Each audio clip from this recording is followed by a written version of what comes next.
Hi, my name's James Preller and I'm a children's book author.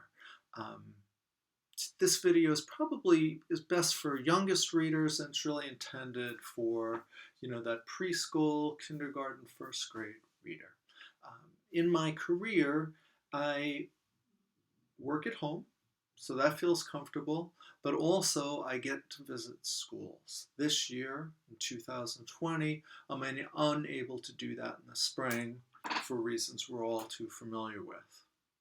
So I miss that, and I miss that connection with young readers. So one of the things that I do, I speak in elementary schools and middle schools, big auditoriums with 400 people, but also I love that time where I get to meet with very young readers, and usually we try to find a cozy spot in the school where we can get together, and I'll sit in a chair and quietly talk about my career and what I do. I am a children's author, right? So I do not do the pictures. The person who does a picture in a book is called the illustrator, right? Someone who writes the words is an author. I am an author. I'm the boss of the words, right? So usually the idea for a story begins in the old coconut here, me. So I'd like to share with you one book I did years ago called Wake Me in Spring. It's illustrated by Jeffrey Scherer. I published this book in 1994. It was 26 years ago. It's out of print. You can't find it anymore. Maybe eBay, maybe some good libraries. There were crazily more than 1.5 million copies of this book printed up and sold. For some reason, that wasn't good enough to keep it in print, but oh well. So with this book, the most important thing a writer can do is they ask themselves what if questions. And for some reason, I was thinking about bears. I was just thinking about bears. And we know what they do in the winter time, right? You know what they do, don't you? It's a big, long word that begins with the letter H. H? That's right. They hibernate. They hibernate. They sleep all winter. And who can blame them? There's been winters here in upstate New York where I live where I certainly wish that I could hibernate. Just crash for 6 months and wake up in the springtime and go play baseball. But I asked myself, I thought about this bear and I thought, well, what if this bear had a friend? What kind of friend should I give him? I could have him be friends with a polar bear. I could have him be friends with a giraffe, a moose. And for some reason, I hit upon the idea of a mouse. A bear and a mouse are friends. So this is going to be a friendship story called Wake Me in Spring. And I'll do my best to show you some pictures here and tell you a little bit. This is called the title page, Wake Me in Spring. I know that there's a thing called mirror imaging, and some of the words all the words will look backwards, so don't focus on them. Mouse looked out from his hole and said, "It's getting cold." He shivered.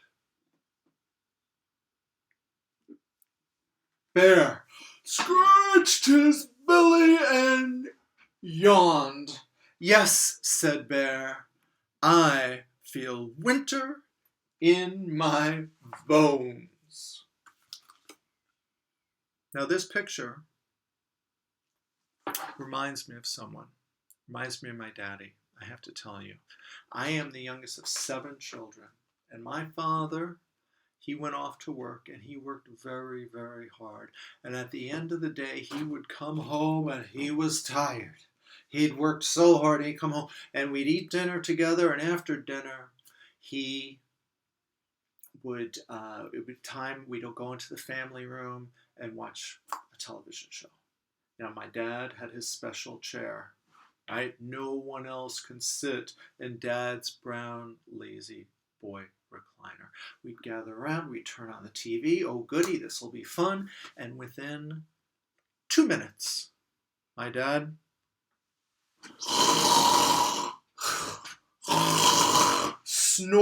snoring so loud it drove us crazy.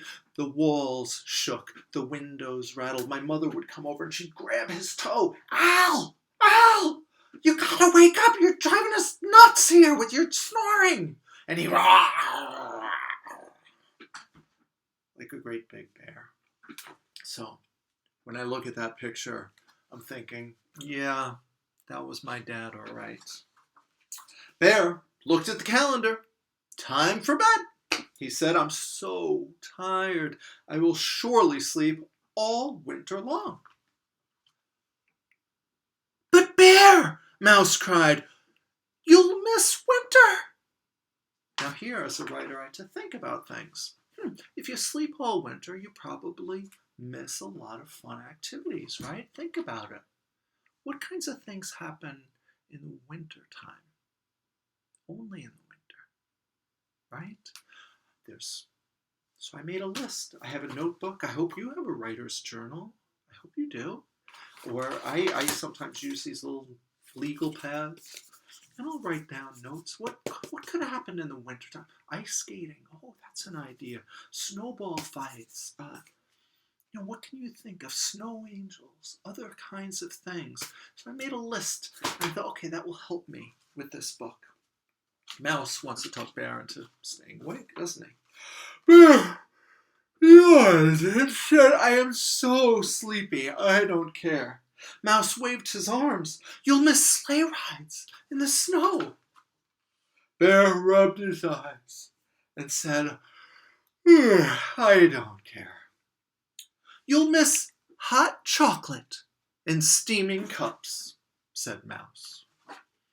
Now, I gotta tell you, I am not perfect. I make mistakes, and sometimes even my books have mistakes. And every time I read this page, I feel rats. I wish I changed that. Because I wrote, you'll miss hot chocolate and steaming cups. But you know what I wish it said?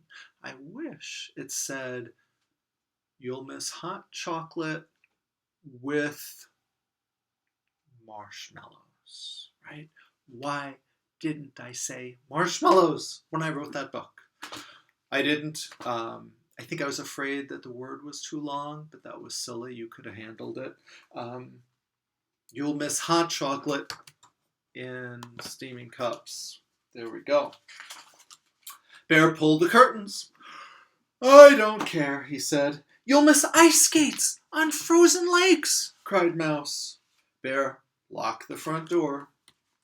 Just the way your parents do, your uncles and aunts, at the end of the day.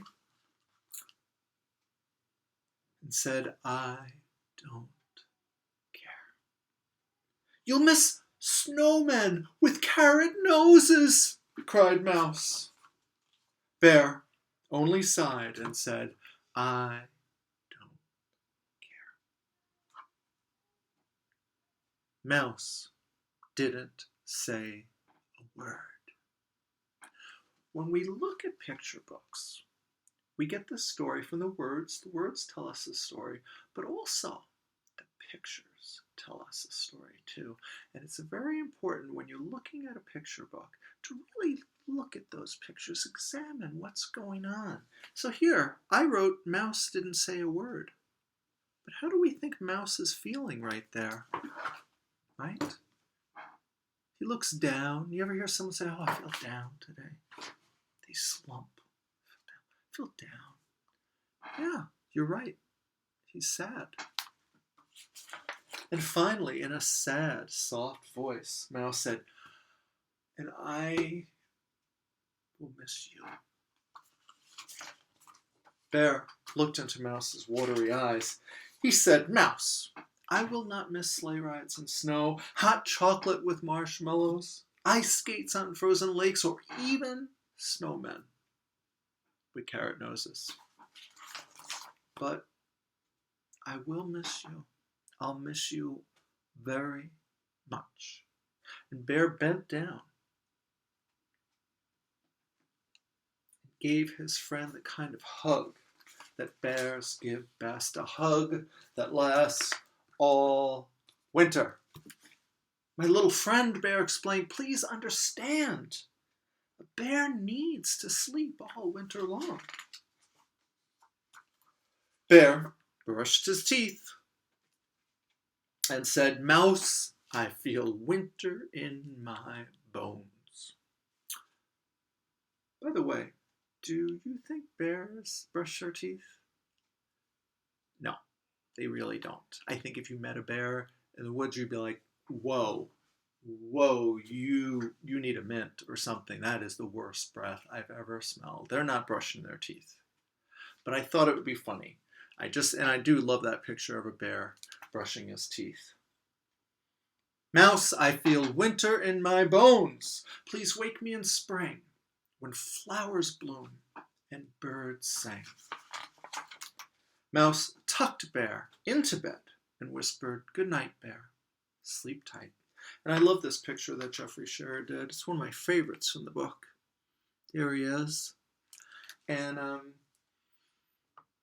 when I was a little boy, again, the youngest of 7, my mother would tuck me into bed at night, little boy going into bed. And she'd always say the same thing. She'd say, good night, sleep tight, don't let the bed bugs bite.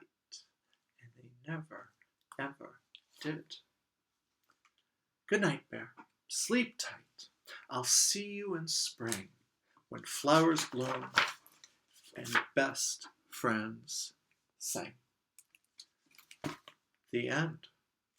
But I'll tell you, if you want, you could write your own stories about Bear and Mouse. What do they do in the springtime? Well, in this picture, I suggest one activity. They go fishing. But what else could they do? They could play soccer. They could go for a hike.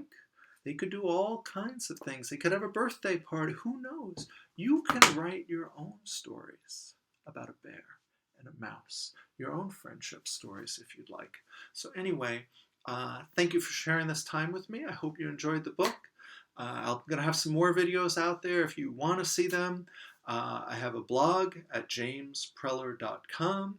You can write to me and visit with me. And teachers, feel free, please, to share this book, this video, or any of my other books that you've done. Make your own videos, do whatever. I support what you're trying to do out there, and I'm grateful for it. So you have my blessing and my gratitude. So thank you, parents, teachers, you guys, you young writers, readers, keep reading, keep loving books. What I want for you is the same thing I've wanted for my own children. I want you to be writers and readers and thinkers and book lovers. Okay? So thank you very much. Have a great day. Take it easy. Let me see if I can end this video in a nice, cool way.